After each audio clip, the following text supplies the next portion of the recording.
Okay, I think they're about to go off. Beep! Oh, yep, they're ready to come out of the oven. Let's take a look at them. Oh, look at that. They're perfect. Ah, I love these. Look at these. Look at them up close. They smell so good. But you know what? If you ate them right now, I'll tell you what, they would not be real sweet. So, come over here. What I'm going to do is I'm going to go ahead and I am going to make a little glaze. I've got this pan on very low heat on the burner that's great for sauces. Just going to get a little bit wet in there. Then I'm going to use some of this vegan earth balance, which is kind of a buttery stick, and it calls for 2 tablespoons. So I'm going to go ahead and I'm going to measure this very, very carefully. But basically what you're doing is just getting some of that great flavor in there for that. Turn this down a bit. I do not want to in any way scald this. I want to just get it nice and melted in there for my next ingredient, which is 100% pure maple syrup from the province of Quebec. That's probably not how they speak in Quebec, but I'm going to go ahead and add this anyway. So let's see here. Well, what the heck. I'm going to just add it to my taste, which I love maple syrup. So take a look at that. How much is that, Sandy? Well, Sandy's still thinking. Well, Sandy's calculating. Not that much. Not that much. I am going to now add some confectioner sugar. That's what powdered sugar is called, confectioner sugar. And you don't want to use regular granulated sugar to make a topping because it doesn't melt all the way. It's very difficult to melt it all the way.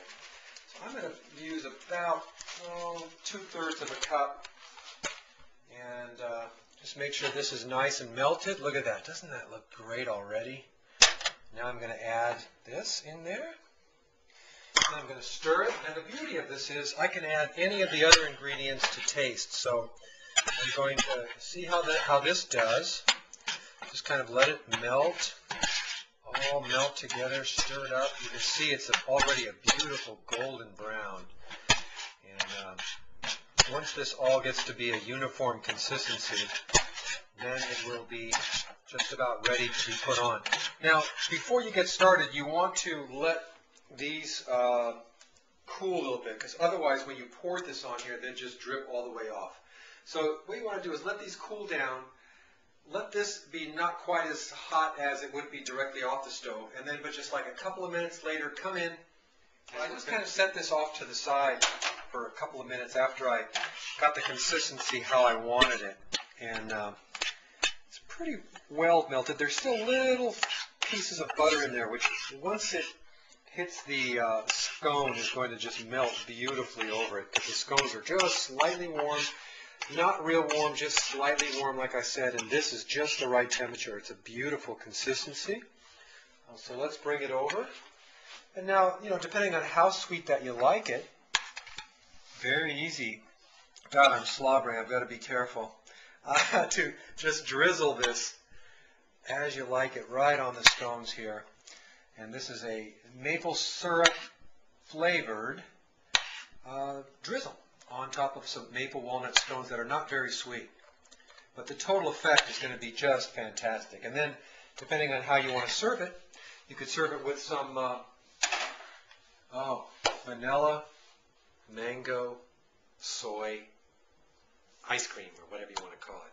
Goes great with this. Okay. All right, just happen to have some soy mango.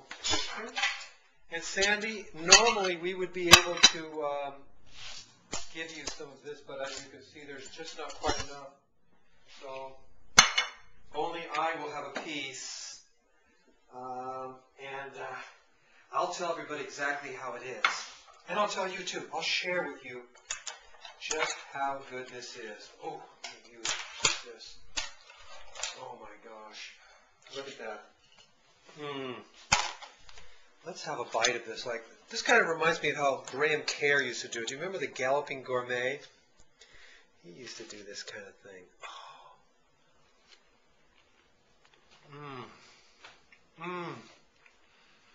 The walnut. Hey,